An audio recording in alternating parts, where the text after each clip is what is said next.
Okay, let's unpack this. Have you ever wondered what happens when a building starts to, show signs of trouble? When there's maybe a mysterious crack or a structure just isn't performing as it should? Today we're doing a deep dive into something fascinating and incredibly important: structural forensic analysis.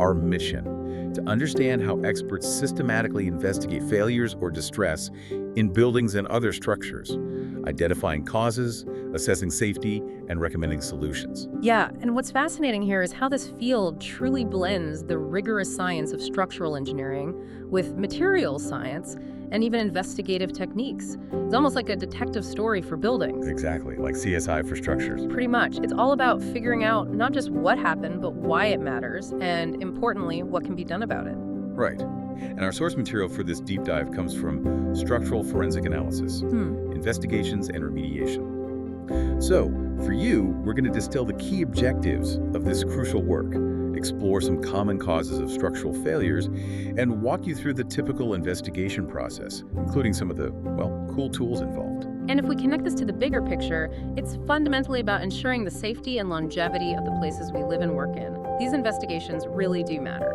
Okay, so when a structure is hinting at problems, what are these experts really trying to achieve? Is it always just about, say, finding that one obvious crack, or is it deeper? Oh, it's almost always deeper. It's rarely simple. Their core mission involves several key goals. First is pinpointing the exact cause, or sometimes multiple causes, of the failure or distress. That can be incredibly elusive, I can imagine. Beyond just the why, they're determining the full extent of the damage. How bad is it really? And what's the overall structural integrity? This is vital for assessing safety risks, figuring out if a building is still safe to occupy, for instance.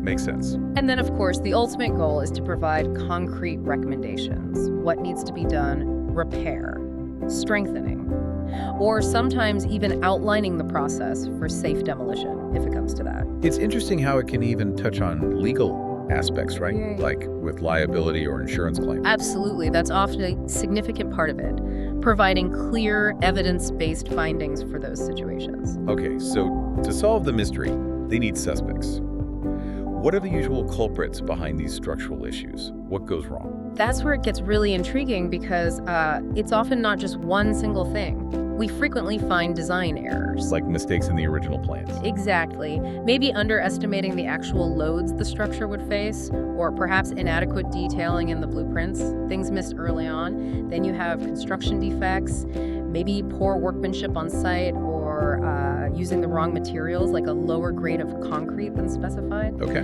Foundation failures are another big one. That could be uneven settlements, soil issues that weren't anticipated. Foundations are critical. So it's not always about mistakes made during design or building. What about factors that creep in later over the building's life? That's an excellent point. Materials themselves can degrade. Think about corrosion rust forming on steel reinforcement as a classic example, or carbonation, where CO2 from the air slowly weakens concrete over decades. Sulfate attack is another chemical process that can damage concrete. So the environment itself plays a role. Definitely. And structures can also simply be overloaded or used in ways they weren't designed for. Even something seemingly minor, like a lack of regular maintenance or someone making unauthorized modifications, can lead to serious problems down the line. Right, cutting a new opening without checking. Precisely. And then, of course, you have the more dramatic events, natural disasters like earthquakes, floods, high winds, or fires.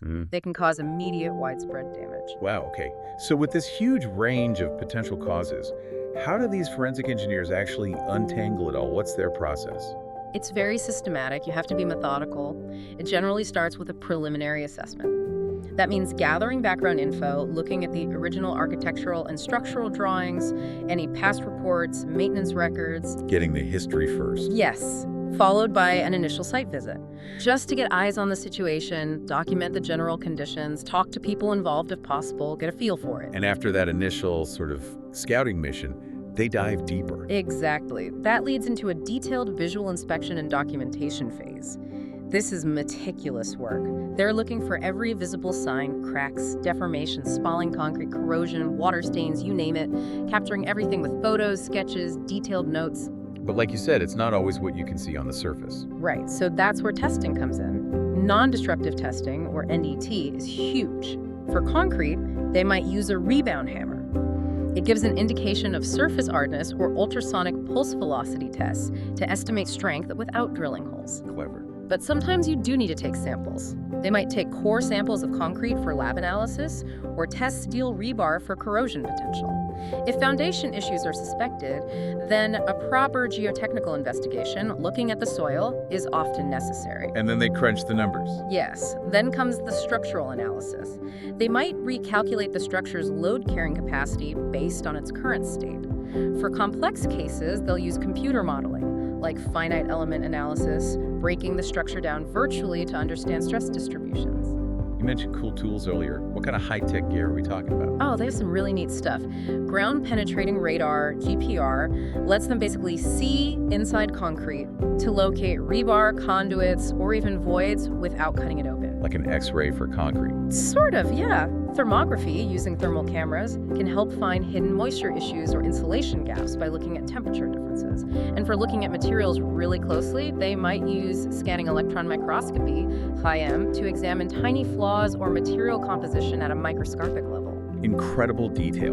And all this evidence gathering leads to finding that smoking gun, right? Identifying the root cause. That's the goal.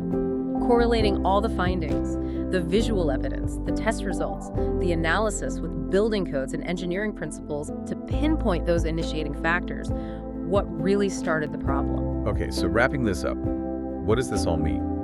We've covered how structural forensic analysis digs deep into problems, identifying everything from design mistakes and construction flaws to the slower effects of time, like corrosion, or the sudden impact of disasters. Right, and this raises an important point. Beyond just fixing the immediate issue, the process involves this meticulous journey. It goes from those first preliminary checks and careful visual inspections through all the non-disruptive tests, maybe GPR scans, and then the detailed structural analysis. It's really about providing solid, comprehensive recommendations, whether it's for repair, making the structure stronger, or sometimes advising on demolition, and as we said, helping out in legal situations too. Ultimately, this deep dive really highlights how crucial it is to understand why structures fail. It's not just about safety right now, although that's paramount.